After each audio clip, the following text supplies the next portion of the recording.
know what I thought to myself? I thought I would hate to live and die and never know what would happen if I ever committed myself to anything. Some people have never thrown their whole self at nothing. Not at school, not at work, not at marriage. Oh my God, you've had 1 foot in and 1 foot out of every dream all of your life, and you've never seen what you could be if you ever really connected and threw everything. And that's what's going to make your death so sad. That's what's going to make it so sad, is that you never live first. You never fully engaged. You never fully studied. You never fully invested in anything or anybody. You want to get something that you are not willing to give. You have never been joined.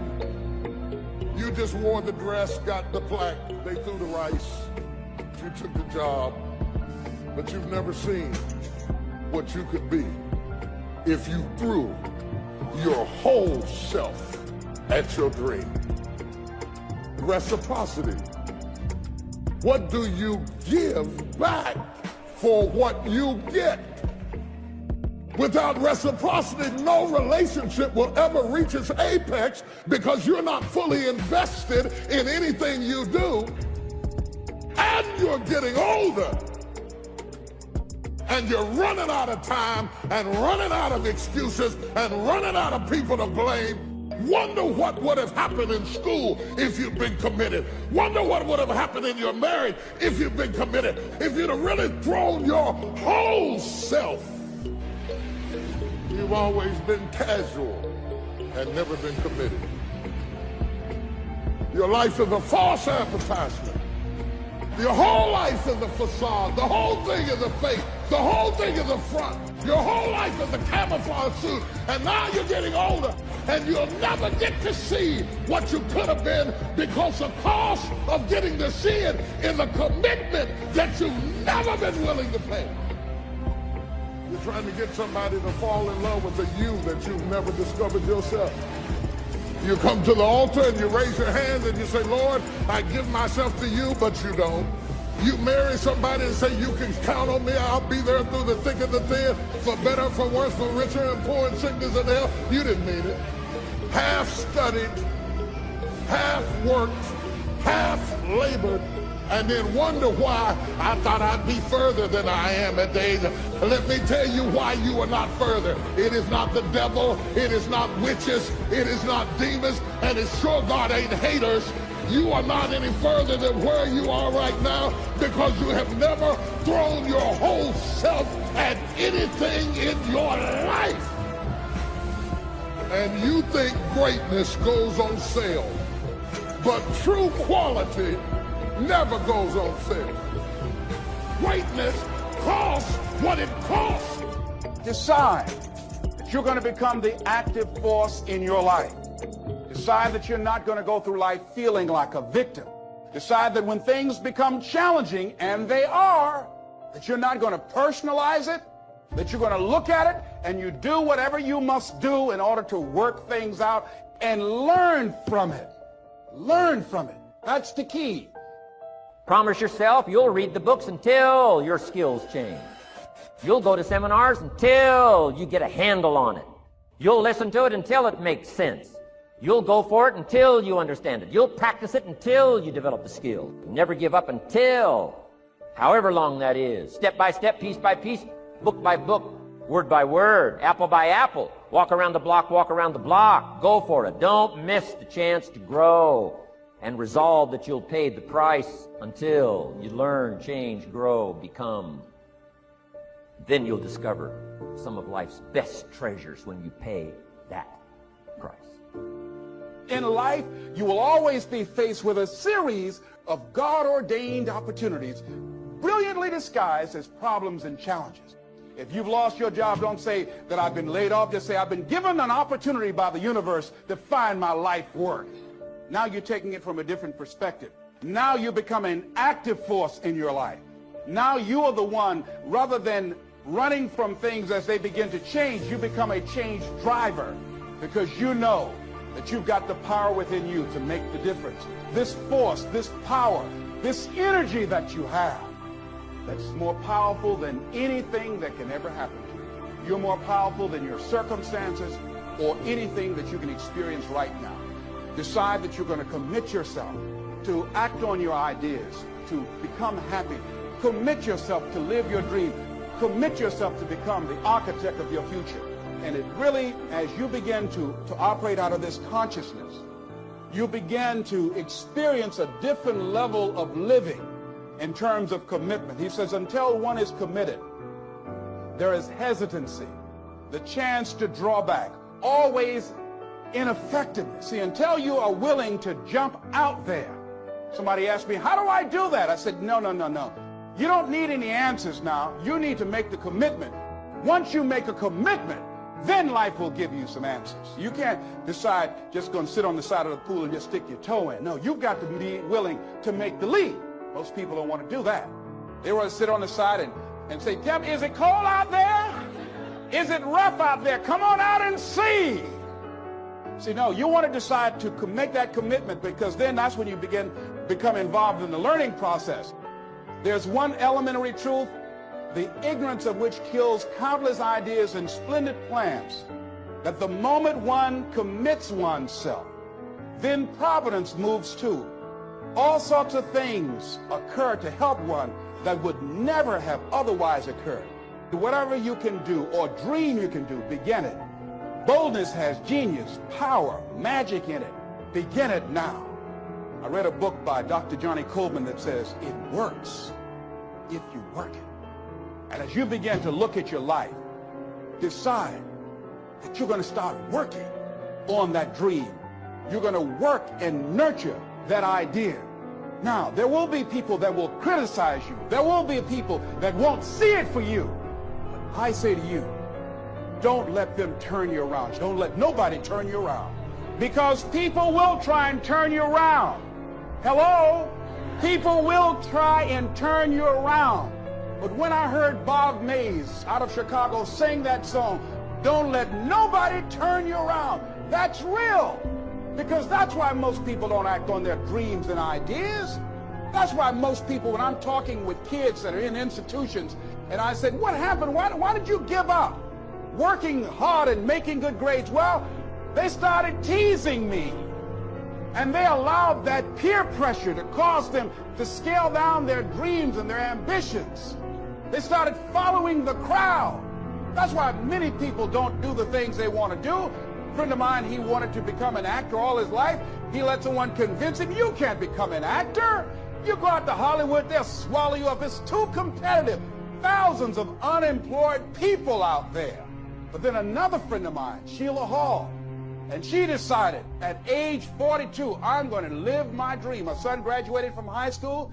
She decided to make the plunge, to go to Hollywood. Quiet person, never had any experience in the area. And because she decided to make the commitment, she is now working on a one-woman show. And she's been getting support from everywhere because she was willing to make the commitment. This other guy is far more talented and skillful, but he wasn't willing to make the commitment. So he goes to work every day to a job that's making him sick because he doesn't have the guts or the boldness to stand up in life and say, I'm going to live my dream.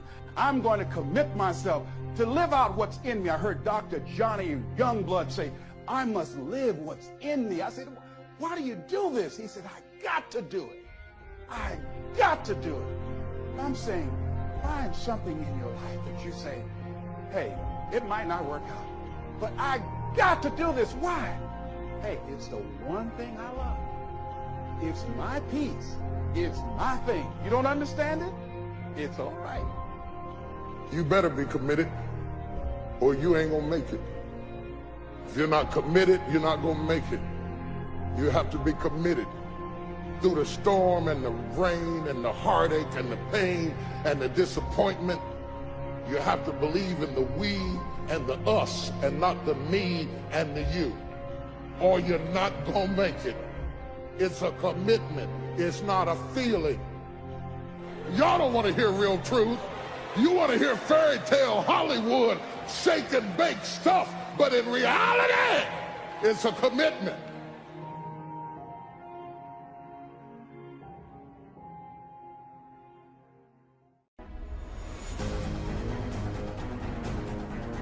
Of all the stuff I've gone through in my life, eating out of trash cans, sleeping in abandoned buildings. The worst thing that ever happened is when I went to the hospital and they told me my wife had a chronic illness and she might not be able to walk one day. People say, E.T., ask CJ, it never broke me. Why? Because I've been broken so much.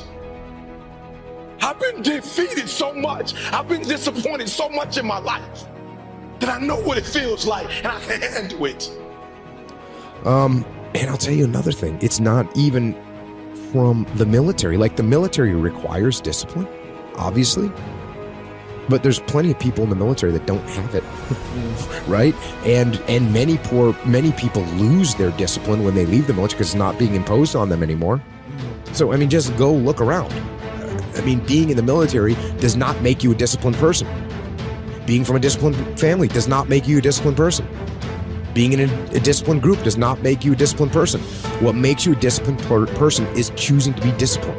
So, yeah, and also as far as telling people to man up, which, you know, when someone says, how do I get up early every day? I say, get up early every day. How do I stop eating sugar? Stop eating sugar. If that's the definition of man up, but obviously it's not just men that need discipline in their life. I don't think I use that term, but what I do tell people is to get after it. That's what I tell people, to get after it. I tell people to do the things that they know they're supposed to do. He said, son, you have busted up the clavien artery in your chest. You're bleeding internally. We have to rush you back, take the main vein out of your left leg, plug it into your chest in order to save your life. When I opened my eyes from recovery, the same doctor was over me. He said, son, had some good news and some bad news for you. I said, you got some bad news for me? I had to tell him I was about to die. I'm still alive. How bad can it get? I'm still here. He said, the good news is we saved your life. I said, thank you, sir. He said, the bad news is, Ink, you have nerve damage in your right shoulder. I said, okay, cool. He said, but son, it's a strong possibility that you probably can never play the game of football again in your life. I said, no way. I said, no disrespect to you, Doc, but I've been working for this ever since I was 7 years old. I said, no disrespect to you, Doc, but you wasn't in the park with me and my mother. And I was 7 years old and she was sending that beer 3 after she got done working at Wendy's. No disrespect to you, Doc, but you didn't come up in that 2-bedroom home, 14 people sleeping on the floor. No disrespect to you, Doc, but you didn't miss those meals and stay focused and never made an excuse. I never cheated. I refuse to lose. I refuse to give up. Some people like to give up on a lot of things. Some people like to just give up and quit. Quitting is easy. I don't believe in quitting. I don't believe in submitting to things that don't have control of my life. Losing, that's easy for some people because they don't believe in themselves. Giving up, that's easy because that's the easiest way to get out of things. Making excuses, oh, that's the best thing that most people enjoy more than anything. You hold on to excuses like it's a teddy bear. And that's not the way you want to be. I, myself, I'm never going to give excuses to satisfaction. I'm never going to give my competition the satisfaction. Because the greatest competition is you. So you want to give up? You want to quit? You really want to lose. And then when you lose, you start blaming people. It didn't happen to me at 19. It didn't happen to me at 20. It didn't happen to me at 30. It happened to me at 40. After I had been through all the pressure I thought I could go through. Life said, you finished with all the pressure? I said, yeah. I said, let's bring on the heat. And then when I went through the pressure and the heat, y'all, I thought it was over. The Creator said, now you ready to get cut? You said you wanted to be great, son. You said you wanted to travel the world. You said you wanted to help people, inspire people. Hey, you gotta be a diamond. But listen to me very closely if you've ever studied the diamond. Once it goes through that type of pressure and it finally becomes a diamond, at that point you can't break it no more. Are you hearing what I'm telling you? Once you get to that point, you cannot be broken anymore. And the only way they can tell if a diamond is a diamond or if it's fake is by applying pressure is how they tell. They don't just look at it, you think it's just looking at the thing, like I looked in the thing. They'll just bring it here, put it on some glass. Okay, it's real. Right? There's things that you know you're supposed to do as a human being. Things that you know are going to improve your life. Do those things. There's things that you know are going to make you a worse person and make your life worse. Don't do those things. Don't do the things that are making you weaker. Start doing the things that are going to make you stronger and smarter and faster and healthier and going to make you a better human being. And I'll say the same thing to this guy. You want to be more disciplined? Get after it. That's it. Get up early. Do some kind of workout. Eat good foods. Clean your room. Make a list of things that you're supposed to do in your life, and then wake up in the morning and do those things that you put on the list. That's what discipline is. And no, it is not easy. But you're not going to get it from anyone else but you. And it's worth it. And it is the thing that is going to bring you freedom. I never cheated. Like my conscience still until this day won't let me, like I can't cheat. I can't look myself in the mirror and say, Ink, you did a good job knowing that I cheated. I can't cheat. One of the greatest pieces of advice that my mother gave me was this: son, whenever you start, you make sure you finish. And the problem with the world today, people get involved with things, and if they don't like a certain person, if they don't like the process, if it's not what they thought it was, they quit. And what they don't understand about quitting becomes a habit that doesn't just affect you. Later on in life, when you get a wife, when you get some kids, or you get a family, it's going to come back to hunt you, and it will one day affect them. That is why I tell you the process is more important than the product. It's not even about the outcome for me. It's about, can you take pride in what you do as an individual, and every night when you look in the mirror, knowing that you gave everything you had to it. When all you had to do was give it everything you had within yourself. For me, you can't beat me. I'll beat myself before I let someone else beat me. Does it sound like I'm overconfident? Does it sound like that I know more than you know? No, I know me better than you know me. I know what I'm capable of. Question is, do you know what you're capable of? Do you realize that the greatest challenges that you face in life, if you can adapt and overcome those challenges, wow! Isn't that amazing? That's all you can get from me. Wow! How explosive that is. Competition? There is no competition. It's only you. You're your greatest challenge. You can also be your greatest enemy. So I'm being honest with you. I'm not giving you the 7 principles to. I'm trying to tell you the very first thing I want to tell you before we go through the principles. It's going to be a dog fight. And if you soft, this ain't the, you want to get out now. This is where you like, I quit. But if you're willing to say, I'm not going to quit, I guarantee you whatever success you want to have, you're going to have it. All right, so here's number 1. I apologize. It took a long time to get to number 1. Number 1, Denzel Washington. You must be very intentional and deliberate. You must be very intentional and deliberate. The stuff that you wrote down on that piece of paper is not going to happen by osmosis. You're not going to wake up one day and find a law degree. You're not just going to walk out of your house. There it is with my name on it. I'm a doctor now. It suddenly appeared. It's not going to work like that. If you're married, it's not going to. If you're married, I promise you, I've been married over 26 years. If you're going to have a good relationship, you're going to have to work for it.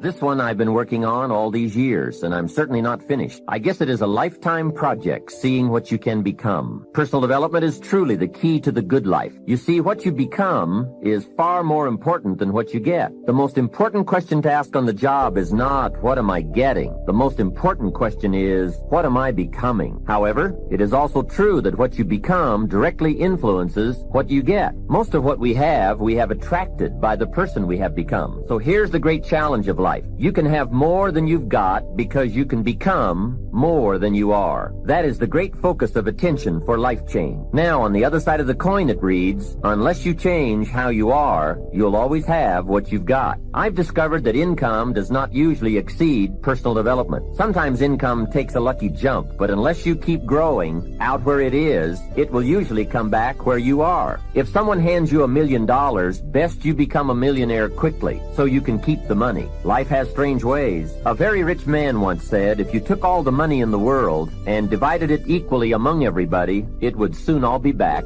in the same pocket. I guess it is hard to keep what you haven't attracted by your own personal development. Personal development, how important. Remember, the major key to your better future is you. That's a sentence with a lot of value. I suggest you put it up somewhere for a while where you can see it every day, just to remind you as you put your day together. I call it the Silence Seminar. The major key to your better future is you. For a share of my life, I didn't understand the importance of that phrase. Among a lot of things I didn't understand back in those early days. Back then, some things used to puzzle me. I used to wonder why two people could work for the same company and one make twice as much money. Why would one person be paid $2,000 a month and the other person $4,000 if it was the same company, same product, same service, same training, same weather, same traffic? Maybe they were the same age and went to the same school. Wouldn't that be a puzzle? Why would one person do twice as well? Speaking economically, I know there are many ways to do well, but in this narrow area called compensation, what is the difference? What is the difference between $2,000 and $4,000 a month? And I don't mean 2,000. I could figure that out. Well, back then I tried to figure it out best I could. I thought time makes some of the difference. Some people do better because they have more time. I used to say, Harold ought to do well. He's got a lot of time. If I had all of Harold's time, I could do well. Now, that's got to be dumb, right? You can't get someone else's time. A man once said to me, if I had some extra time, I could make some extra money. I said, then you have to forget it. There isn't any more time. Where would you find any? Hey, when the clock strikes 12 midnight, that's about it. It's over. There isn't any more time. If you insist on finding more than 24 hours a day, they will come and take you away. So if we can't get more time, what could we get that would make the difference in economic result? And the answer is value. Value makes the difference. You can't get more time,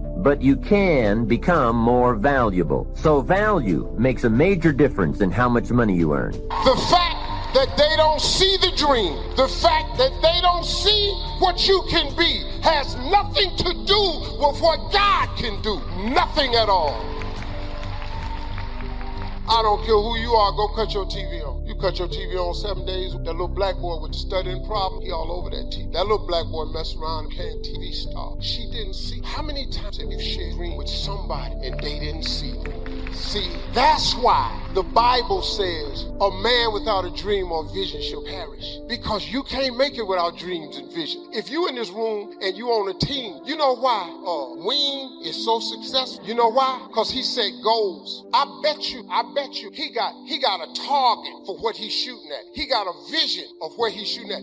When he won Team Member of the Year the first year, I bet he said, I'm gonna do it again next year. I bet he did. Because guess what? If you see it, you can achieve it. If you don't have vision, you can't make it in this world. I don't care if you got on a lime green shirt. I don't care if you got on a black suit, white t-shirt, or a pimpin' gold mohair.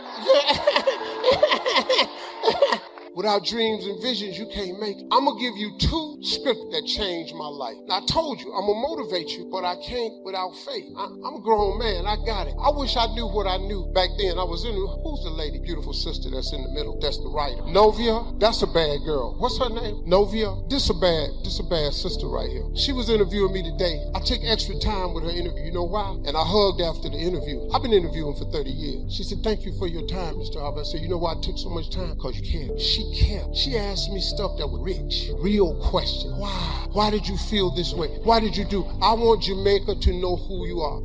That sister right there was rich. But she doing her gift. She probably been writing and talking to people her whole life. Now all of a sudden, she interviewing Steve Harvey. Now I ain't saying I'm all that, but the Bible said,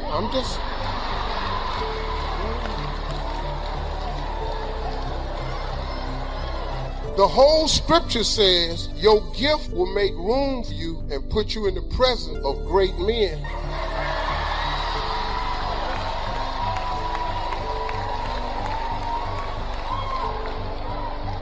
I'm gonna give you something that changed my life. A very short script changed my life. I just found this year. He said, my thoughts are above your thoughts, my ways above your ways, as high as the heavens are above the earth. That's the gulf that exists between me and you. You can't work your way up to me. You can't earn your way up to me. You can't be good enough to get up to me. Never the twain shall meet. We are far apart. It is not where the slave works his way up to the master. It is where the master comes down and gifts the slave. It was not where I came up to God. The story is that God came down to me, and the slave has been gifted. Say this with me. I am gifted. That means that's not bragging. See, y'all are scared to say it because you don't want to sound like you're arrogant or proud or anything. You want to always appear to be humble at all times, particularly when you're around other Christians, because you are evaluated on a scorecard based on how humble you act. But tonight, just because Bishop Jakes is up here and you got to put up with me for about 30 more minutes, just go ahead and say, I am gifted. I am fearfully and marvelously made. There's all kinds of stuff in me. There's all kinds of talent. There's all kinds of creative ability that I didn't learn in school. There's stuff that you can do that you don't even know how you can do it. You just can do it. You have just been gifted. You are so gifted that whoever gets you gets the gift. You are an asset and not a liability. You are the head and not the tail. You are above and not beneath. You got some good stuff. Somebody shout, I am gifted. I have been gifted. There's some things that you can do that you don't even know how you can do it. You can just do it. I mean, little simple things. It doesn't have to be big things like cook or dress or build or design or create. And you just got a knack for something. You don't even know where you got it from. God, in his infinite wisdom, just came down and gifted you. Yes, sir, buddy. Yes, sir, buddy. If you don't understand what you have, you don't understand how to keep it, you don't understand how to value it, and you can't understand when you lose it. You have to understand that you are a gift. And whenever you come in the room, the only thing that doesn't add to the sum total of a number is a zero. And if you are not a zero, you are an addition. Shout, I am gifted.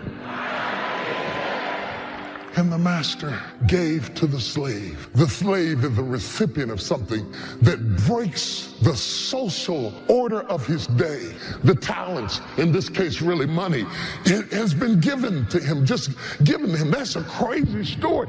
Let me tell you something. My ancestors were slaves. And let me tell you something.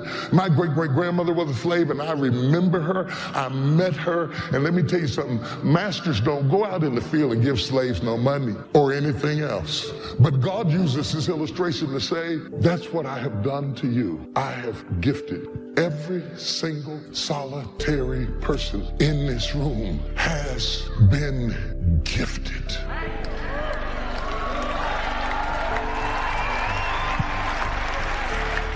And in fact, I want all the gifted people to give God a praise. That's how you acknowledge that you know that you have been gifted. You don't sit there with your legs crossed looking all cute and trying to be humble and not acknowledge that you received a gift. I hate to give people gifts that don't act like it's a big deal when I give you a gift. When I give you a gift, I want a reaction. I want you to shout or cry or holler or something. Come on.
whole life is a facade. The whole thing is a fake. The whole thing is a front. Your whole life is a camouflage suit. And now you're getting older and you'll never get to see what you could have been, because the cost of getting to see it is a commitment that you've never been willing to pay.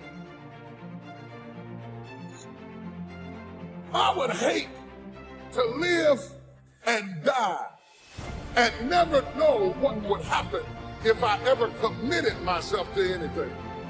Some people have never thrown their whole self at nothing. Not at school, not at work, not at marriage. Oh my God, you've had 1 foot in and 1 foot out of every dream all of your life, and you've never seen what you could be. You never fully engaged. You never fully studied. You never fully invested in anything or anybody. You want to get something that you are not willing to give. You have never been joined. Some of you are interested in this work, and you like telling people you do it. It make you feel good. But you're not 120 though. Some of you are committed, but just like your side hustle. I left everything and started doing it. The world responded to that commitment. When my mother-in-law sent home because she had cancer, I never quit doing the work because I wasn't doing it for people. I was doing it for the kids that I was doing it for. I'd take it to another level. If you're interested, you'll do what's convenient. You'll believe your stories and excuses, and you'll continue to be a victim of your current reality and circumstances. You'll come up with all the reasons why you can't achieve those goals, and that's what you will be focusing on for the rest of your life. To be joined, to be connected, to be focused, to be committed. That is something we don't see anymore. They are out of there. They have no root. They have no connectivity. They are not joined. They are not committed. They don't have it in their character to withstand anything. They are only there for convenience. And when they don't see the convenience of the connection, they forsake the responsibility and walk away from their commitment. Because we have no understanding of our responsibility to any relationship. Write this down. You cannot have true relationship without reciprocity. People that come to work, they take a job, they're not committed to the job. They want the check. Well, everybody wants some money, baby. I'm just here for the check. That's why it's not going to work for you.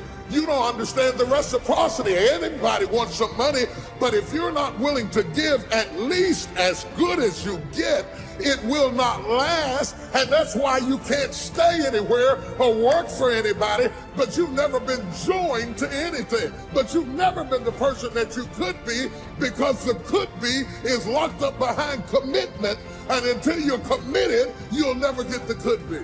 Some of y'all are negotiating, not because of the company. You negotiate because you're not the best at what you do. And I need y'all to go back and be the best at what you do. And then I need y'all to come together as the best and then take this thing to the next level. And there's some of you, you know what you want. You know what you want, but you are not personally willing to do the work it takes to get it. What you're trying to do is do what you've done on this level and get the next level. You're trying to do exactly what you're doing on this level. You're like, I'm getting up every day. I'm putting in 2.5. I'm putting in 3, and I'm not getting the opportunity. The opportunity might require 3.5. I'm lifting weights. I'm eating right, and I'm not getting the opportunity. It might require getting up and working out 3.5. It might require you saying no to your friends. It might require you changing your diet. It might require you moving to another city. Whatever it takes, you got to be willing to do it. And you keep saying you're not there because of something else, because it's easier to blame somebody else. Because now you don't got to do no work when you blame somebody else. Guess who got to do the work? They got to do the work. Well, guess who got the power? They got the power. You took the job, but you've never seen what you could be if you threw your whole self at your dream.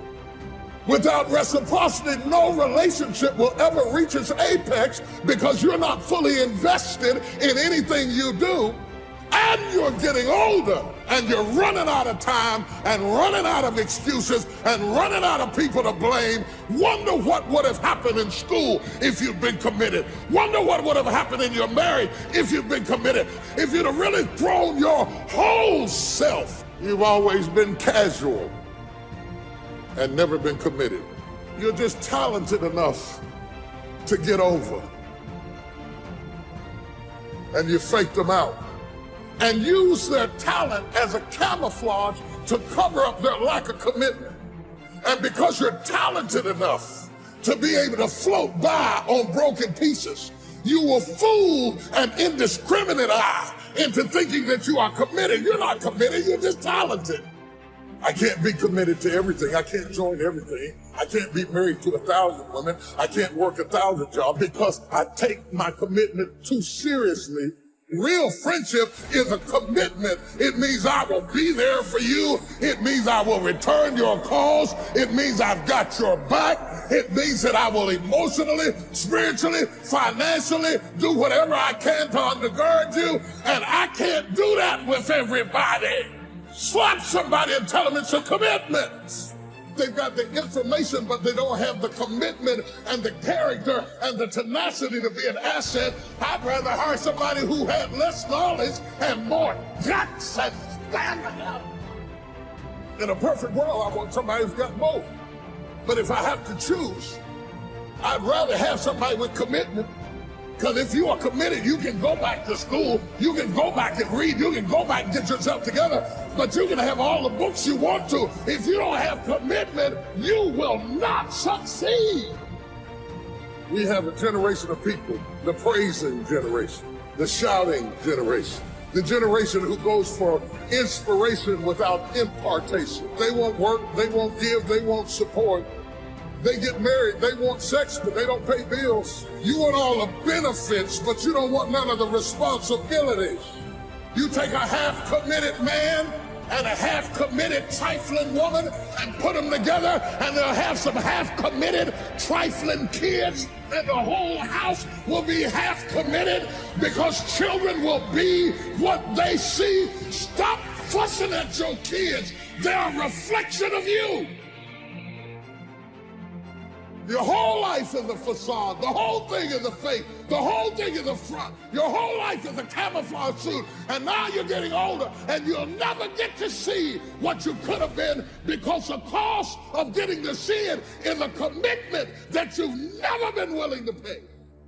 You can't get out of something that you're not willing to put into it. You have to put your everything, your mind, your energy, your effort, your discipline, your tenacity. Nothing is going to jump out the fire. If you don't throw something in there, it's not going to happen. You have to be committed through the storm and the rain and the heartache and the pain and the disappointment, or you're not going to make it. It's a commitment. It's not a feeling. You got to come home when you're in love, and you got to come home when you're not in love, or you're not going to make it. And stay there until the love comes back. It's a commitment. The person who achieves goals and dreams takes consistent daily, weekly, monthly actions towards those goals and dreams. And they don't allow their stories or their excuses or the reasons or circumstances to hold them back. They are committed to achieving their goal no matter what. That's the attitude. That's the mindset that you have to have. And you have to have absolute resolve that you will do whatever it takes. If you're committed, you'll start today to let go of your stories, your excuses, your reasons why. You'll come in every single day and figure out how you can achieve those goals and why you must. One commitment. One moment in my life. Now, if you're committed, here's what I'd like you to do.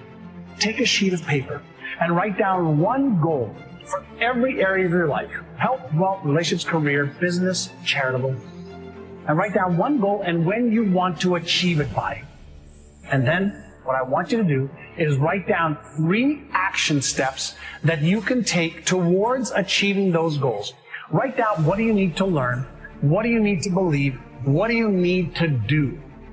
Take those things, put those right on your calendar with a time by which you are going to complete those things. So, are you interested or are you committed? Well, we can't control. We try to shape our fate. The people that are committed are busy doing it. You can only have two things in life: reasons or results. Notice, reasons don't count. The only thing that counts are results. And results don't lie, ladies and gentlemen. They tell it all. Judge a tree by the fruit that it bears, not the ones that it might talk about, not the ones that it might wish for, or think about, or affirm about, but the fruit that it actually bears. I think that some of us are producing results in our lives that level of commitment brings that we particularly don't like or find distasteful. I don't think that as a participant in life, you cannot be committed. You're either committed to mediocrity or you're committed to greatness. You're either committed to being productive or you're committed to being non-productive. You're committed to being happy or you're committed to being unhappy. You know,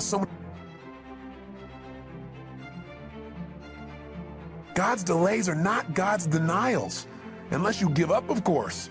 If you don't do your part, then of course, whatever you've envisioned will never come to be.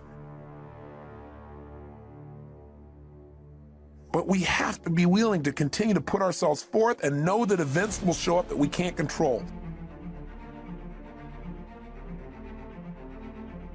You have to know the one thing you can control is not events. What you control is what things mean to you. Whatever you're doing, however you spend your time, that tells you who you are. So think about what it is you like to create in your life experience. Once I look at how you commit your time, once I do an evaluation on how you spend your time, I can tell you exactly what you're committed to.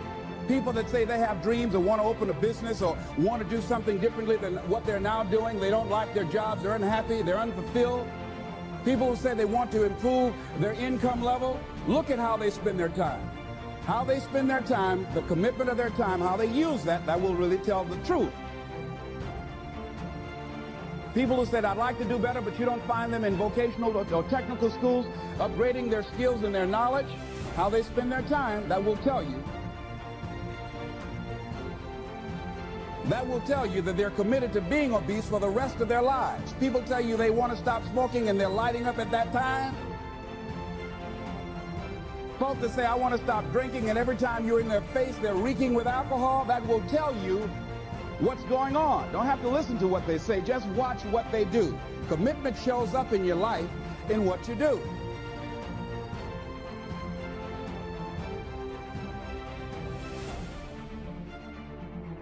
No matter what happens in your life, the meaning of what has happened is yours. You get to determine it as long as you're conscious and you don't allow the people around you to teach you what to think. And as long as you don't just go on automatic pilot and allow your nervous system to make up connections that are false. Certainly by now you realize, obviously they make decisions different too. Are you driven by guilt? Are you